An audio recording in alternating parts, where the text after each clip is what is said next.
On this particular installment, we are heading back to the second generation of video game consoles, which might seem a very long time ago, but for many of us those days would still be fresh in our memories, especially when it came to the consoles on offer at that particular time. And for many, the Atari 2600 was the console of choice, and here is exactly where our episode lays today. Welcome everyone to the home of finding sweet chocolate Easter eggs within our video games. Well, okay, perhaps not chocolate ones, but it's as good as having and finding the real thing, but just on a different level, as this is the Easter Egg Hunter.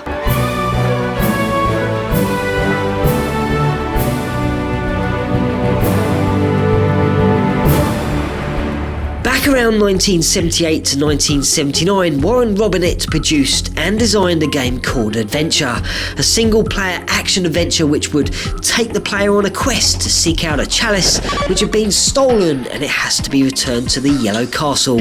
Along the way, the player would need to find various keys to open up the other castles along their travels, thus allowing them to continue and dive deeper into the game. However, along the way, trouble always lay ahead around each corner, as you could be chased down by 3 different dragons, or ducks as some would like to say, that would hunt you down and try to devour you. Today this game may seem a little dated, however it has significant importance as many regard it as the first real action adventure, and secondly as it contains one of the first and one of the most well known and notorious Easter eggs which lays within its walls. So let's check it out. Number 1. Once Adventure has loaded, you'll be able to select between 3 different variations of the game. So please note only the second and third variations contain the Easter egg, and I personally always plump for the second option, as all the items can be located in the same place every time you start up a fresh game. Now, on the face of it, acquiring the Easter egg is rather straightforward. However, there are a few things that will hinder your game, and one being a stupid bat that will love to steal your items and drop them anywhere he likes, and the second being the dragons which love to chase you, but as long as you have a sword they will disperse. The only downside is that you can only hold one item at a time, so eventually you will more than likely be gobbled up. But the cool thing about Adventure though is that if you do die, your items will always remain in the same place you dropped them. With the game started, leave the Yellow Castle, head left and up into the Blue Maze, which is really easy to navigate, and here you will find the white key.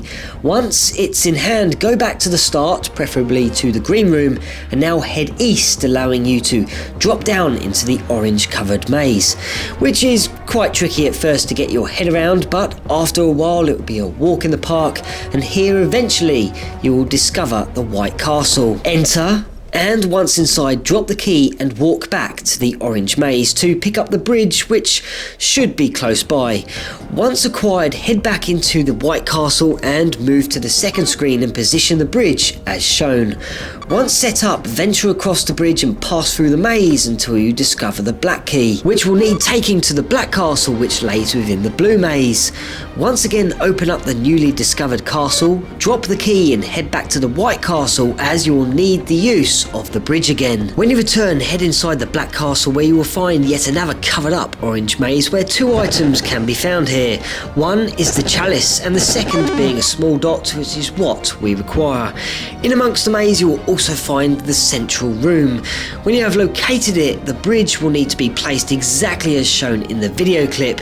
This will allow you to cross a wall which is secretly hiding a very tiny and hard to see dot. With the dot in hand, head all the way back to the green room below the Yellow Castle, and now move to the yellowish room on the right.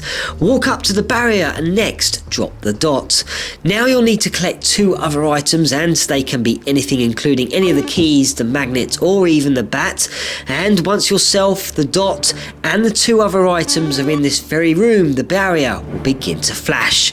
Now you can pass through the barrier and check out the creator's Easter egg, which simply displays Warren Robinett's name. The great thing about all of this is that Atari didn't credit their creators for their games, and so Warren took it upon himself to hide his, allowing us to discover it.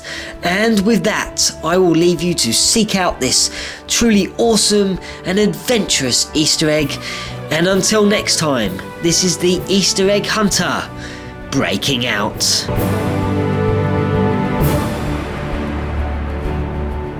During the making of this episode, I really had no means of recording the footage from the Atari 2600, and my only option would have been to record the television screen. Fearing the footage would not have been up to scratch, I turned to an Atari fanatic and retro gamer Rob, aka Maximum RD, here on YouTube, where I asked him whether or not if he knew if the Atari Flashback free console had the Easter egg hidden away in that version of Adventure, as I didn't want to go out and buy a new console that wouldn't feature it.